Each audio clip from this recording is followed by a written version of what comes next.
Hey there, YouTube. So, this is gonna be the start of a series. I'm gonna try to do it every Tuesday. So, I'll explain more at the end of the video. But just ahead of time.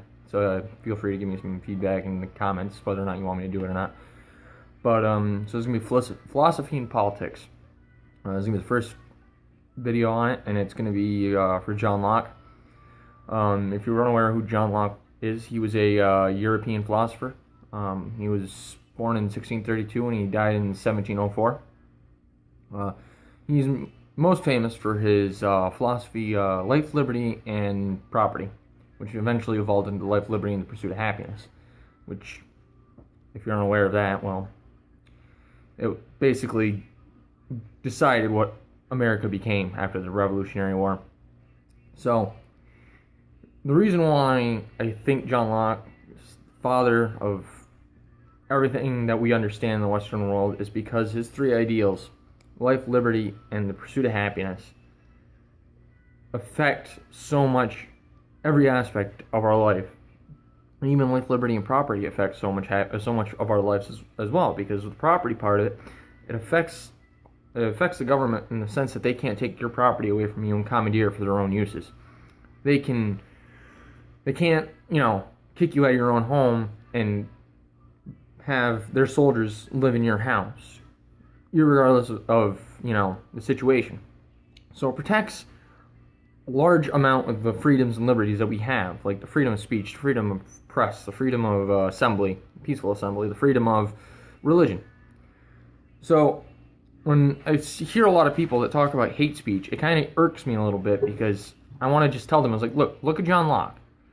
Look at that person. Now, see his ideas? He didn't release his ideas until he was on his deathbed. Not all of his ideas, but some of his essays didn't even get released until, well, that didn't get released. He didn't claim to them until he was on his deathbed. He thought those ideas were so crazy. And now that we have those things, we need to hold on to them with just absolute death grip. Because the minute that we lose them, as in the Western culture, I feel it's going to be very difficult to get them back.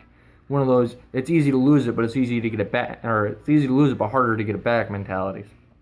But I feel like a lot of the other parts of his philosophy as well, we should understand them, and it should be taught, because it's very it's not very intelligent, that's not the word I'm looking for. It's very important to understand that with that mentality, he even went into government and said that the government's job, the obligation, is to protect the life, the liberty, and the pursuit, or the life, liberty, and the property of the people within the borders of that country.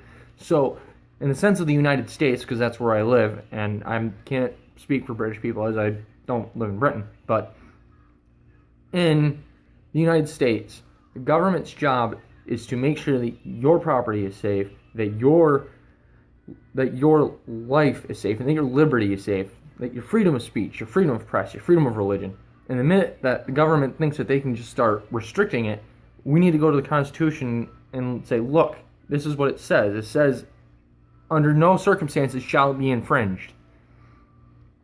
And this is also the reason why borders are important, because it comes down to the protection of the property and the life and the liberty of the individuals that are within that country. Am I saying we need to close down the borders? No. I'm not saying that. Am I saying that we need to have borders? Yes.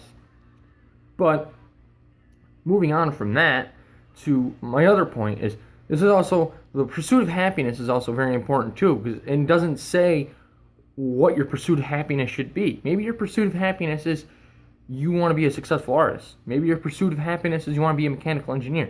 Here's the thing. Nobody can tell you what you should do.